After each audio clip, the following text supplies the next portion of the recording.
Hey guys, this is C-Moe from C-Moe Builds, and today I'm going to be reviewing the LEGO Star Wars Set 7133 Bounty Hunter Pursuit. This set contains 253 pieces and appears in Episode 2 Attack of the Clones. This was released in 2002 and includes 3 minifigures. Let's look at them. Here are the 3 minifigures. On the left is Zam Wesell, in the middle is Padawan Anakin Skywalker, and on the right is Obi-Wan Kenobi. Zam Wesell has a very nice purple outfit. Her torso and legs are purple with very nice chrome detailing on it as well. There is especially nice detailing on the part that connects the legs to the torso. She has a black rifle similar to that of a Tusken Raider. She also has a very nice helmet and a double-sided face. The visor on the helmet can come down, but I will show you that in a little bit along with the back side of her face. Anakin Skywalker has a very nice brown torso and legs. He has multiple colors of brown on his torso, a dark brown on the outside, a lighter brown on the inside, and it looks like maybe tan or whitish robes underneath that. You can also see his Padawan braid on the front. I don't think it flows very well, but I do appreciate the inclusion of it.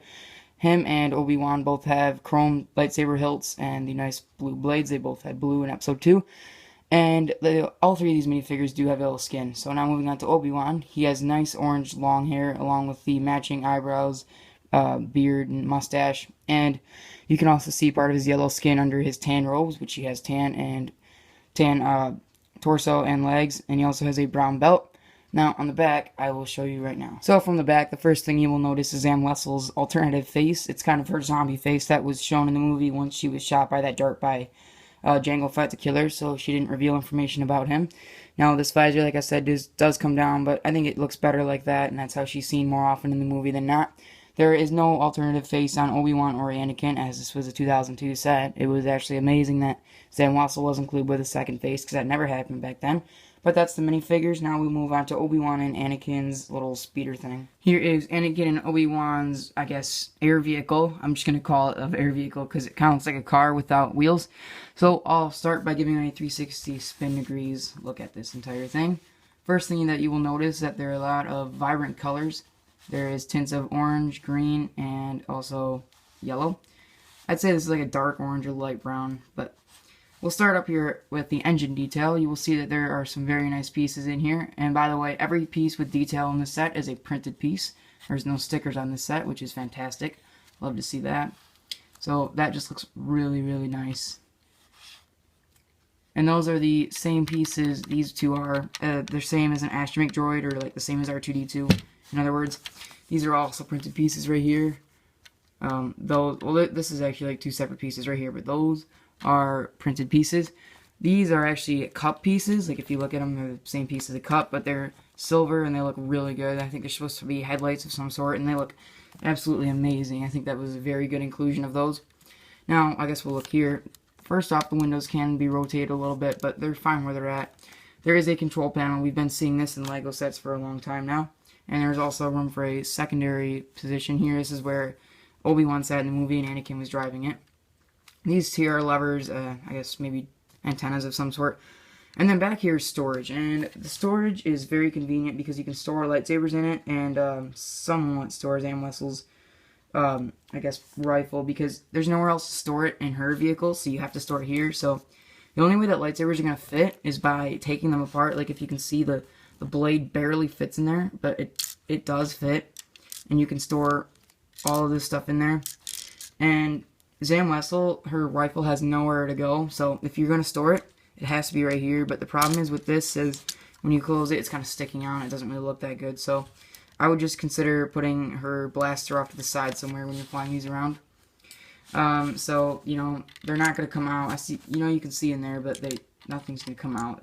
They're in there sturdy enough. On the bottom, that's just kind of, there's really very little detail down here, but there is some that I wanted to mention. So I will now show you what it looks like when there's actually 2 people in there. So I'll put Anakin and Obi-Wan in there. Yeah, it looks pretty good actually. Like this will stand out on a shelf because of the nice vibrant colors. This is very different than LEGO sets today where you just get a lot of like gray Imperial stuff. Like this just stands out and brings a little bit of difference into your shelves, and it looks really good. Alright, now we'll go on to Zam Wesell's air vehicle. Here is Zam Wesell's air vehicle. Now, once again, I'll start by showing you around the entire thing, and then I'll compare it with the other one just to show you the size difference, because this one is considerably larger than the other. So I'll put them kind of their back ends lined up as best as I can. That's about even. So you can see that Zam Wesell's air vehicle is pretty close to being double the length of Obi-Wan and Anakin. So I just kind of found that weird. And you'll also notice that this is very colorful and will stand out on our shelf just like the other one. Now I'll start with the wings here, and then I'll move on to the back. So as you can see, there is very nice printing here. Obviously, it's not a sticker like I said earlier. And I really do like the color scheme they used up front with the orange and green combo. And then there's these yellow pieces right here. I don't think they're supposed to be blasters or weapons of any type. I think they're just lights. Because obviously this is just a car type vehicle. It's not really anything meant to fight with. Now, you will see that these wings are pretty flimsy on both sides. And that's not a building flaw. That's not the LEGO people's fault. That's just they tried to integrate a play feature that really shouldn't have been. So what that is that if you see these translucent pieces here, these clear pieces, if you pull it back, this piece right here will pull back, and then the wing will be released, and it will just fall off like that. Like, I don't really know what that was meant to be. Nothing like that was ever shown in the movie. But they decided to include it in LEGO, and I just don't think that was necessary, because the ship was never even seen being destroyed or anything. But another thing I really don't like about this ship is that if you're like trying to fly it upside down or something, this is going to open all by itself, and it can get really annoying when doing that.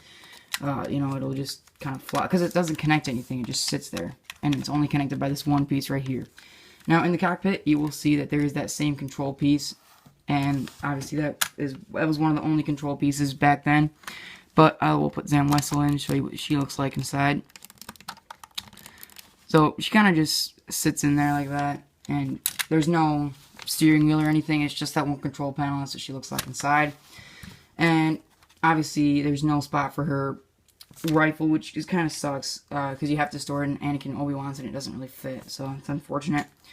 Here, there are the two red lights. I think those look pretty good from the back end. Those are alright. Same with these lights here. Those look pretty good. Now, I don't really like the different color scheme used here. That doesn't really look too good from the back. I think they could have easily put a green piece over that. But this was 2002, and they had to work with what they had. So, I guess, overall, this is a pretty good set. Now, I guess we can go to the conclusion. So, this is an amazing set for 2002, and it still is today. They haven't made another set yet with Zam Wesell, and I really don't see it coming anytime soon, because now that Disney has control of LEGO Star Wars, they're just going to start making a bunch of Rebels sets in Episode 8 and 9. I don't mind 8 and 9, but the Rebels and Freeloaders and Freelanders or whatever, the new LEGO sets they're making, I'm not too happy about. And obviously, I'm not going to be buying them, so this is a great set. If you can find it on eBay or Amazon or any site you can get Legos on for a good price, then definitely pick it up, because you get some very nice yellow skin minifigures. You get Zam Wesell, very standing out vehicles that look really nice on a shelf, in contrast Star Destroyers and AT-ATs, anything else that's kind of gray and boring. But that concludes today's review on the LEGO Star Wars Set 7133 Bounty Hunter Pursuit, and I will catch you guys all in the next LEGO Star Wars review. Bye-bye.